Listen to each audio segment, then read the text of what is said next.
It's a pleasure to welcome up to the stage cast and crew of this film, beginning with Roxine Helberg. I'd also love to invite up Mateo Coco, cinematographer on the project, Arns P. Moeller, editor on the project, and of course, our incredible cast that took us through quite a journey there on screen, beginning with the incomparable Tracy Ellis Ross, the magnificent Belle Foley, Ginesta Cooper, and Jacob Tremblay.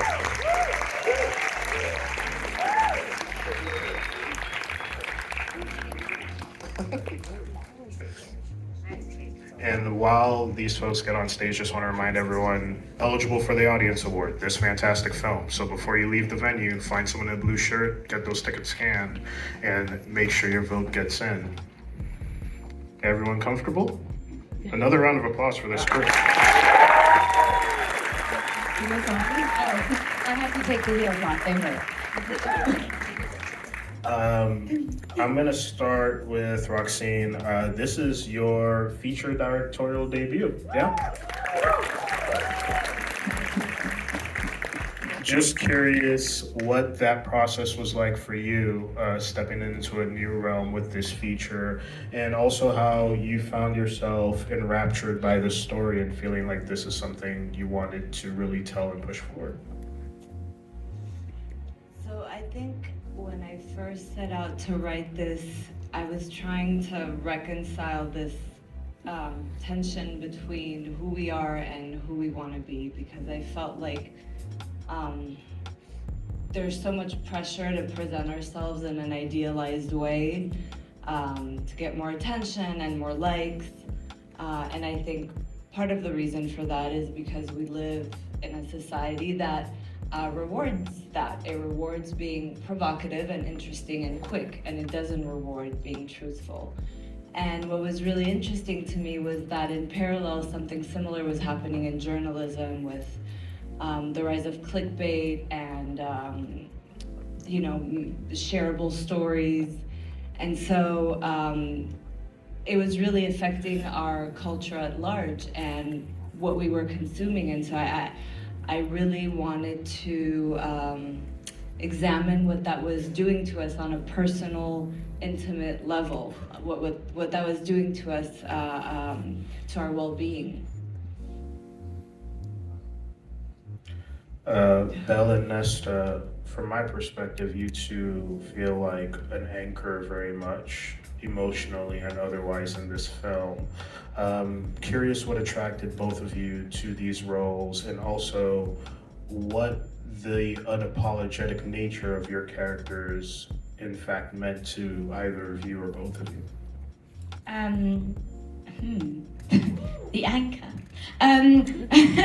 I think I'm always drawn towards character-based work rather. He's responding to the fact that you have an English accent. Hi. Hello. Yeah, I'm always drawn towards character-based work rather than plot-driven work, and always drawn towards stories about what it's like to exist as a woman in this world. And when I first read this script, I could not put it down. And I thought it was just such an interesting exploration of competitiveness, that word, as a woman, and what ambition means to be a woman, because there's less space for women. So ambition as a woman means something different from ambition as a man. And the lengths that a woman will go to achieve what she wants to achieve or to fulfill like her idea of success. So that was kind of the starting point for me and why I thought it was great. What do you think? Cool. I agree with Belle. I think the script was the first point. Roxine had written such a tight, like perfect, edgy kind of story, and it really gripped you from the first page. And in terms of the character, I just really liked Kim. I liked how she had a different perspective on ambition. And then like working with Belle, we just loved each other so much, and I think showing different sides of female friendship is important.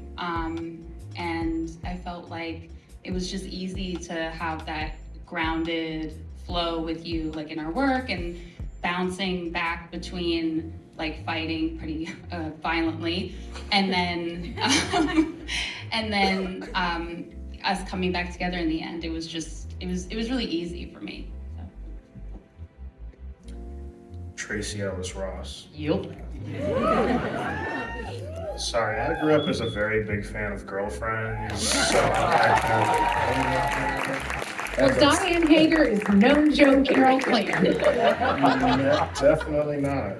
And to that point, you're a real tour de force in this project, and it's an antagonistic turn that also you carry a lot of sympathy, clearly, in lieu with this character. I just want to talk about how you went about crafting that on screen, and maybe what your relationship was like with these other actors, as well as Roxine, and bringing that to life. Same like Belle said, and Desta, the script really was so compelling from the start, and I was so intrigued by the idea of playing someone on the wrong side of things. Particularly a woman who really kind of only smiled when she felt she had successfully manipulated someone. And that it was more of a smirk, which when it finished, my dad said, "Down to the end. That's a smirk." He said, "That smirk." He said, "Can you do it for me now?" And I said, "Yeah." But I found it really interesting to explore a woman who, particularly a Black woman, who had risen to such a level of success, and what it would take in a man's world, and what you have to take on. And even if that means you end up on the wrong side of things, that was her pathway to navigate something that felt inaccessible otherwise. What it was like on set, we had a ball. Belle and I giggled all day long. And then we would do lots and lots of takes. And I would be really, really serious. But Very scary. and very scary. Terrifying. It was really fun to play that person, because I am not that person. So it was really fun to be that stern. The biggest and hardest part for me was not moving my hands. Because I talk with my hands. I'm like a very expressive person, and as a journalist, you can't suck the attention. So there's a difference in the way that you hold your body and the way that you listen, and even going you can't do. You just have to listen, and that was a challenge for me. I make a lot of noise.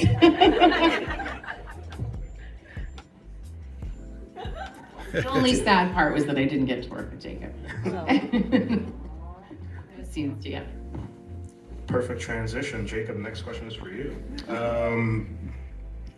Curious from your perspective what it was like to jump into the character of Igor, such a tragic character on one hand, but also someone who seems to try to strive for hope and possibility where it may exist. So can you just talk about working within that? Yeah, I mean, I think what really had drawn me to this character is that he was so different from anything I've ever played, and I guess just like the maturity of it, right? Because obviously, you know, I started at a very young age, so the characters I was used to playing were, I guess, more childlike, and I think the thing about Igor's character is that he was forced to grow up so quickly, and to kind of play into that. And usually when you're doing a character, you try and find things that you have in common. The thing is, I don't really have anything in common with him at all, which was a good thing because it forced me out of my comfort zone. It made it so that I had to learn something completely new, which is what I really liked about doing this film, is that I was really pushed out of my comfort zone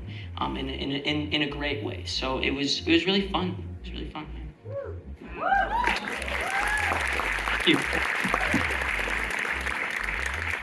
One or two more questions from me, and then we'll definitely turn it over to audience Q&A. So please, audience members, if you have those questions, we'll get to you shortly. Heads up to all the people in the back, like over here. I cannot really see you, so you may really have to like come up or really get your voice out there if you want to get your question heard. So heads up.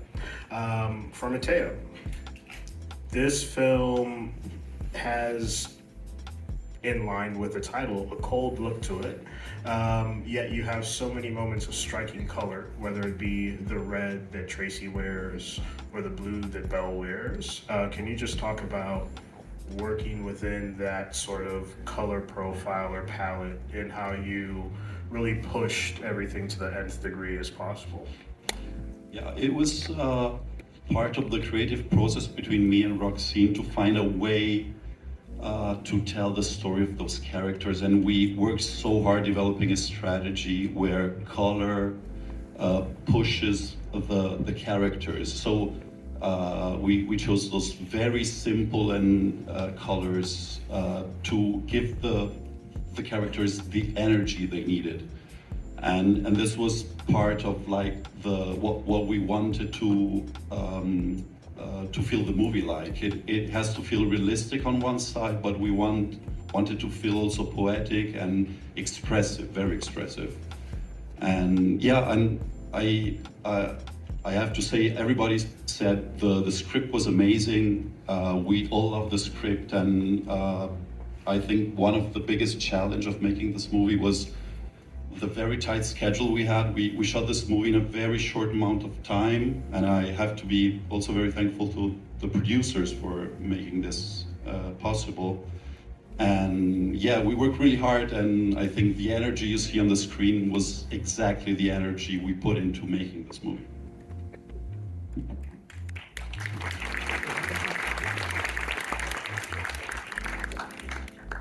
This feels like this film could have gone so many different ways, and in particular with regard to the close, we talk about endings feeling inevitable and yet surprising. How did you carry that pace and that tension throughout the course of the film, and if there were any sort of fun last minute changes that came about, if you could share anything about that? Well, that final montage is definitely one we worked on for a long time. It's probably the longest sequence that we spent on, because we wanted to make sure that we closed it with something that felt somewhat satisfying, considering where we've seen both these characters go over the course of the 90 minutes. I mean, it's another answer about Roxine's script, which I think was in such an incredible place to begin with, and what Roxine and Mateo and this incredible cast was able to pull off in that very short shooting schedule. Surprisingly gave us a ton of options for shaping those characters, and it was incredible to be able to put that together. Can I say something? We keep speaking about Roxine and her beautiful script, but you are also a beautiful director. And as a first-time director, it's something that I love doing. My job as an actor, one of the things I love is really being there to be of service to the vision of a director. And you were so clear about what you wanted and the story that you wanted to tell, and it was a really easy experience communicating with you and playing with you and creating with you. I think, and we had a female first AD, and it was quite a lovely experience in that sense. Yeah.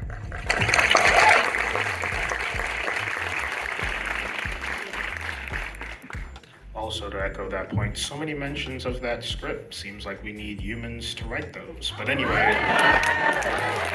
Nicely done. all I'll say about that. Questions? Yes, right here. Hello. I have a question for Roxine, but I have to compliment the acting was so superb. It took me, and I'm sure a lot of us, in so many ways in our head, but then took a turn in real life. How, as a first-time director, can you share, did you secure this superb cast? I mean, I had a whole team helping me.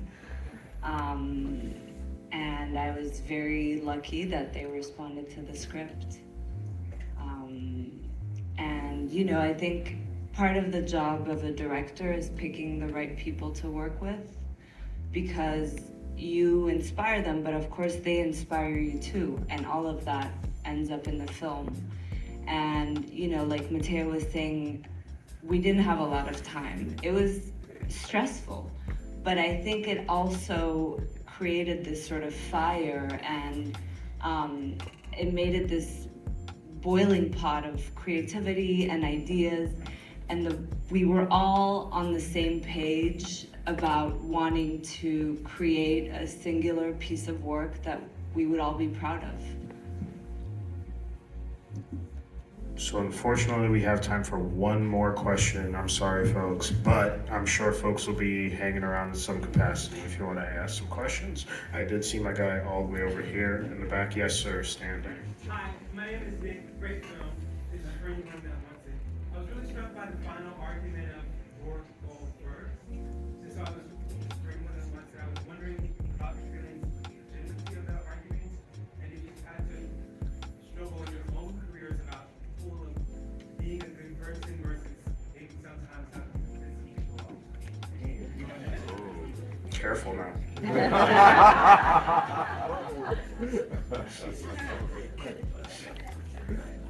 No answer? Great question, no one wants it. No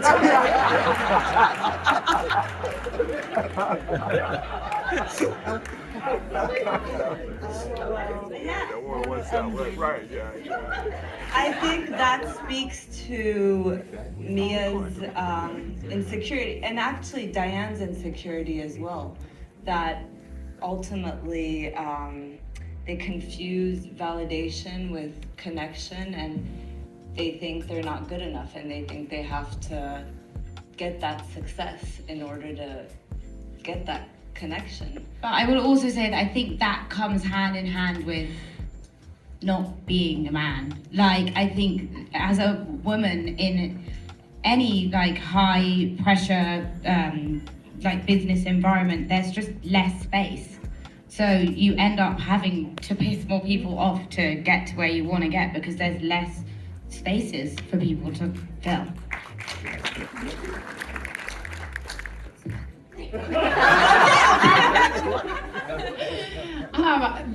For me, the line that was Diane Hager was in the hammam at the end when she says, "You don't ever have to worry about being alone because people will always need something from you." And so I think Diane's journey was really her trying to figure out in the wrong way, making the wrong choices, how to feel worthy and how to feel needed. And it just came out all wrong. And yet, if the covers hadn't been pulled, she would have just continued to rise. And you know, we've seen a lot of them in the world.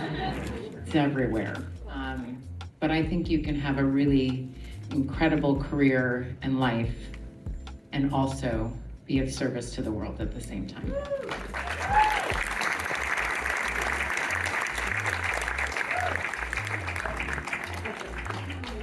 And probably not a better note to end on. Another round of applause for our amazing. Thank you all so much for being here this afternoon. Remember that.